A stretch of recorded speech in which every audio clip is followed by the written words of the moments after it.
certainly very excited for our fans, our ownership, our city. You know, winning a closeout game on the road is extremely difficult. Cleveland threw a hellacious game at us. You know, we were down 19, and you know, Ty's run of shot making in the second quarter got us back into it. And then, you know, we just had a lot of guys that played extremely hard, and we just said, hey, let's hang in this thing, try to wear them down, and see if we can outlast them. And essentially, you know, that's what happened. You know, Toppin made some great plays at the end of the third. You know, Nembhard was clutch again. Ty was great. Pascal was great. And Miles had a couple of huge rebounds at the end. So really thrilled for our guys. And, you know, we'll see what happens next. You've talked about wanting more than this, but a lot of franchises, you know, struggle to make the conference finals at all. To do it 2 years in a row, what does that mean to you? Look, we're talking about 8 more wins for an NBA championship. You know, the league is wide open this year. I mean, there are a lot of great teams, but it's wide open, and we've just got to keep believing. We got a great group of guys who have committed to one another, and you know, we have a formula that works for us when we really are steadfast about sticking with it, and we play an efficient, clean game. And so, you know, we got some time to rest up a little bit, and we'll see whether it's New York or Boston. You talked about just being able to. At what point can you start to sense that you have that advantage again? What are the things that you see, I guess, in another team that tells you that you have that endurance edge at that point? Well, listen, Cleveland's banged up. That's well documented. But you know, to me, I heard this one time. You know, when the year we won in Dallas, and there was a lot of stuff about, you know, the other team losing the series, and somebody made the comment, the winning team writes the script. And you know, I just have to give our guys credit. They earned this. I mean, this is one of the best teams in the league. You know, injuries, dings or no dings, and they had a great year. And I'm sorry that their season had to end like this in a way. You know, I mean, Kenny did an amazing job. Their guys, you know, they just kind of had the perfect season, and then we came along and we're hot at the right time. You know, so, but as far as the wear down thing goes, you know, we need to be persistent. We need to make it hard, and you know, we need to play within ourselves.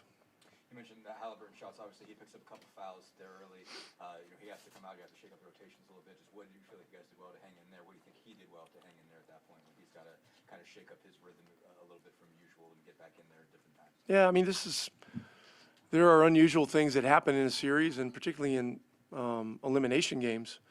And we had a lot of stuff going on. I mean, I ran Pascal a lot longer than normal in the first quarter. Ty got the 2 quick fouls. And then I got Ty back in the first quarter, and then things were just a little bit haywire. But that's why you have a team. Now, Thomas Bryant in the second half gave us some of the greatest minutes you can ask of a backup center. You know, I mean, he ran, he rebounded. The 3 in the right corner was enormous during a run where, you know, we were starting to get into their legs a little bit. And you know, his enthusiasm is just, it's been, you know, it just permeates our team. Miles Turner had, there was kind of the chase down block you had on Donovan. It seemed like Donovan kind of slowed down and tried to get the foul, and he managed to get that thing clean. How big is that shot? I mean, all of Miles in general. Yeah, I mean, people look at playoff victories and, you know, oftentimes point to great scoring performances and triple doubles and stuff like that. I mean, series defining plays oftentimes are loose ball effort plays. And, you know, Miles with that rundown block, that was key. I mean, I don't remember what the score was, but it was such an amazing momentum play that it took away some of their juice, and they were in the process of making a big run. Rick, it seemed like you guys slowed them down inside. I think they had 34 paint points in the first half, and things kind of evened out with them for the rest of the game with the Cavs. So what was going on there, you think, and how important was that for you guys down the stretch? Well, at halftime, we just talked about the fact that we weren't creating enough friction out there defensively.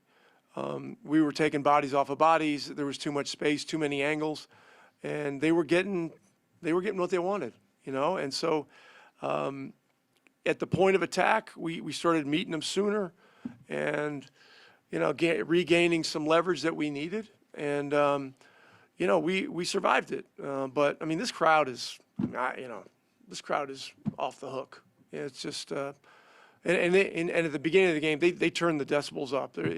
I've been in here enough times. I know when they're turning that thing up a little bit, and this place was lit. So this was a tough environment, but our guys used the noise and the commotion to narrow their focus, and that's what you got to do in these big moments and these big games.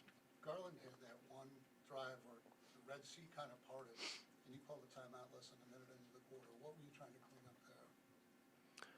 Well, they had scored once, and then, we came out of halftime and we blew a play that we had called. We didn't execute. They scored, and then we had miscommunication, and we trotted back, and we just allowed a guy to just defiantly just trot in there and lay the ball in, and we came in the timeout and just said, no more, This isn't us, and our guys turned it around. They went back out there, and we got, I don't remember the exact sequence, but we got a couple of needed buckets. I mean, the thing went to 8, and I think we got it back to 4, and then we were back, and the game was in touch still. Was there a point during the season where you saw that, you know what, we can get hot, we can go back to a conference finals? Well, I mean, ever since January 1st, we've been on a pretty significant run, but you don't get ahead of yourself and think about those things or talk about those things. You try to stay in the moment with process and all that kind of stuff, and our guys have been great with it. They've been great with it, and but as the season has unfolded, it's just been clear to me that it's one of the most wide open years that we've seen. And so, we've got to look at this thing as, just being very opportunistic. And that's what we were in this series. We were not favored in one game. I mean, the lowest point spread against us, I don't know, was 5.5 or something like that. And so, that was something that fueled our guys too. Rick, making it this far, you get a lot of national attention. What do you hope the country is learning about your Pacer team? I don't care about the attention. What matters to me is the guys in the locker room. Attention this time of year can be a curse. The wrong kind of thing. We can't start reading our press clippings. We can't start doing all that stuff. I mean, it happened to us a little bit after Game 2. Tyrese had 2 historic game winners in 8 days. We sat on a 2-0 lead, getting 2 on the road for 2.5 days, and got absolutely smashed at home. I mean, it wasn't close, and it was ugly. And so we got the wheels back on the wagon in Game 4. This first half tonight was not good and not fun. But the second quarter, we got things a little bit back on course. And then, we just kept working the game and kept wearing on them. Last one, guys. One of the Aaron Nesmith, one guy didn't bring up 13 points, 13 rebounds. How much growth have you seen from him on the glass, and how important, obviously, is that piece? You guys end up up one on rebounds. They got some second chance, but you still managed to keep that relatively together. How big was he on the glass to complete some of those defensive stops? Yeah, look, our starting group, Aaron had 13, Pascal had 8, Miles 7, Nemhard 3, Haliburton 6. In Game 3, Tyrese didn't have 1 rebound. And then in Game 4, I think he had 3 in the first 2 minutes. And then tonight, he had a huge one down the stretch of crunch time. And so, look, you got to get your hands dirty to win in the playoffs. You got to get your whole body dirty, to win on the road in an environment like this. So I'm really proud of our guys, and we look forward to the next challenge. Yeah, man, it's a special feeling, to be honest with you. I'm not gonna sit here and talk like I got so many years of experience. I'm in my 5th year, but something I've learned from my vets and just being in the NBA for enough time is to not take winning for granted. And this is a special time. Back-to-back Eastern Conference Finals. We're not done. We still got a ways to go, but it's a special feeling, man. And watching the lottery last night, I remember being our representative at the lottery a couple of years ago, and not wanting to to go back. So it's special, man. This group is special. This has been built by many different moves, and adding P has been huge for us, and we just kind of went from there. But yeah, man, I don't take this for granted. It's a lot of fun, and winning is fun. So we just want to continue to do what we're doing and just take this a day at a time. Enjoy this one tonight, but be ready for whoever's next. You guys hadn't had a 30-point score the whole postseason until you today. What does that say about your team and, of course, the night you just had? Yeah, it's a balanced effort, man. We're different than every other team in the NBA. We don't just have one guy who scores all the points, or I think we defeat teams in different ways. We move the ball. The ball is flying. We got a lot of different guys making shots, making plays. And we've preached our depth all, for the last couple of years, and it's paying off now. So, I had a great game, but I think a big part of that was guys were finding me, putting me in the right spots, and we didn't panic after that rough start to the first quarter. We knew they were going to throw a punch. We talked about that. We knew that they were going to, throw a haymaker there, but I thought we weathered the storm the right way and got going from there. So really proud of our effort and, proud of this group. Pascal, just a minute ago, Rick was talking about that it is, the championship window is potentially there. You need 8 more wins. You've won one before. What makes you believe this team can do it? Well, first of all, do I count as one of your vets? Oh. Yeah, sure. I appreciate that.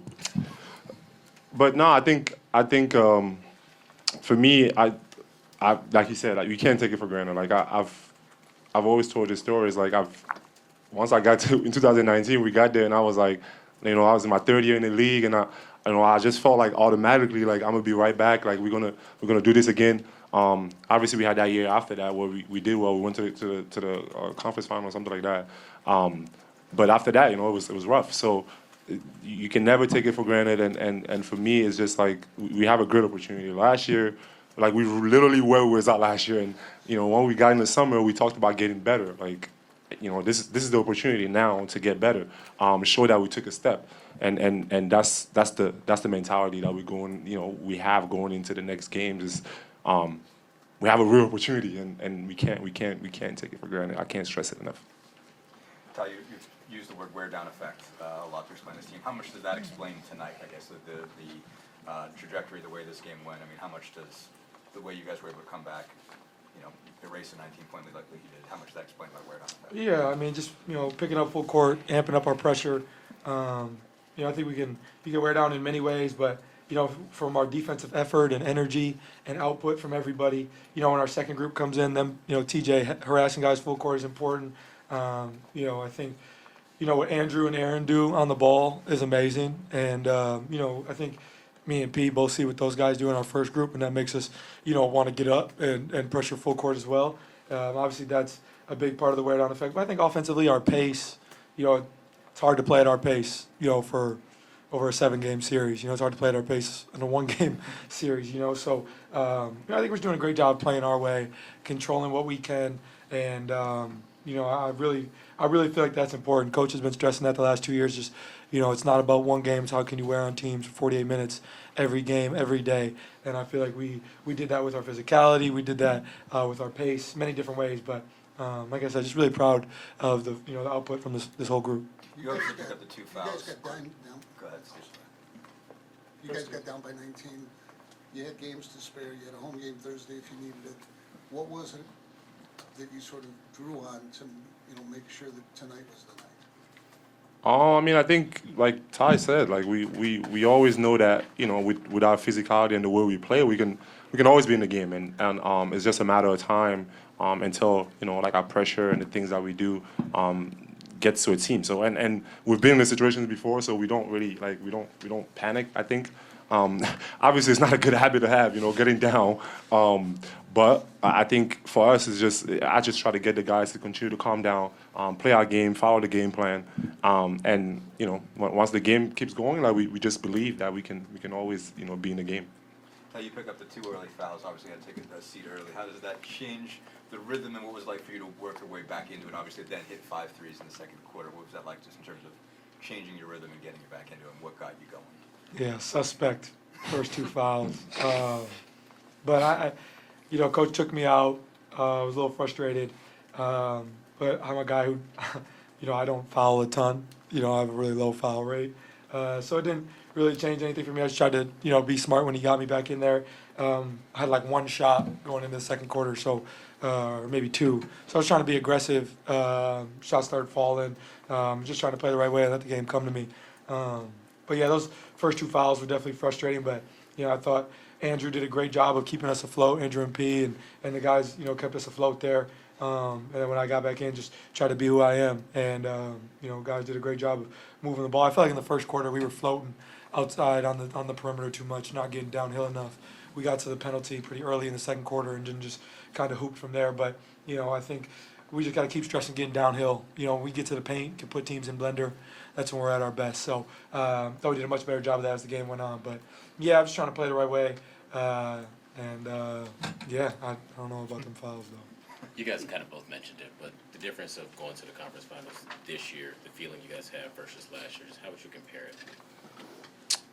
I think it feels good, but I think we're a little bit we're greedy at the end of the day. Like we feel like we've been here before. So I don't think like last year we could have been like, man, like this is the first time in a while that we did we were just here last year. So I think for us it's just that focus got to shift. Like we got to be wanting more, and to me that's what I'm gonna continue to preach to the guys. And I can sometimes sound like like the I'm trying to kill the party kind of thing, like where it's like everybody want to be excited, and I'm just like I'm just like man, like I want more. You know what I mean? Like that's the feeling that I have, and I want to continue to just get that to my teammates and make sure that we all have that mindset of wanting more, because like you said, we was just here, we did it, so now we have an opportunity to get better.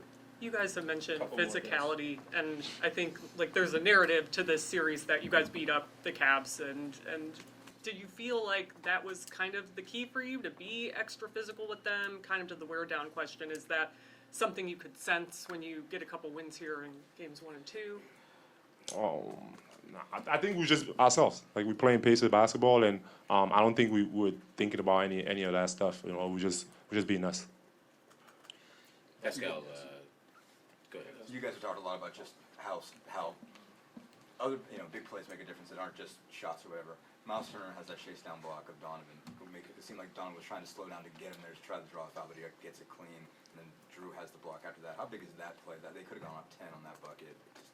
How much of that will make a difference for you guys? Yeah, unbelievable play, man. I think we just had so many different guys make plays throughout the course of the game, but I thought that play was huge because, we started the third quarter on some bullshit. Sorry for my language. Sorry, my fault. We started the third quarter. I'm supposed to keep you in line, man. That's why I'm here. We started third quarter rough, and Miles I thought made a huge play right there, and Drew, came down and made another big play as he should, because he turned it over. But I think that right there kind of got us going there in the third when we started slow, and then we just kind of rode the wave from there. But I mean, there's so many plays in the stretch of the game. TB after getting blocked, thought he got fouled, gets a big steal, fast break dunk, kind of ignites us.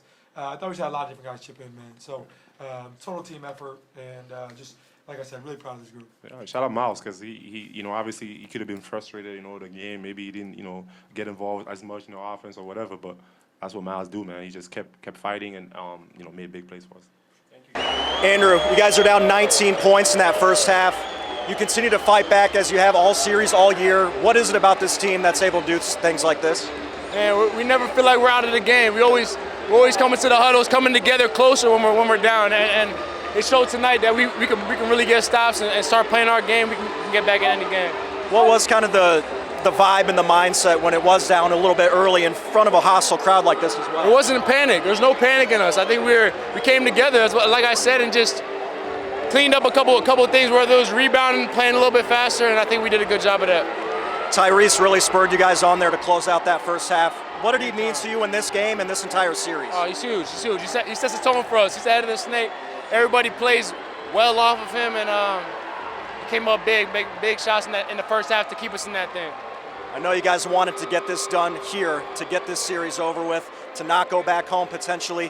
What does it feel like to get the win here on the road and in convincing fashion once again? Man, it's big. It's big. We knew Game 5 was going to be really, really tough.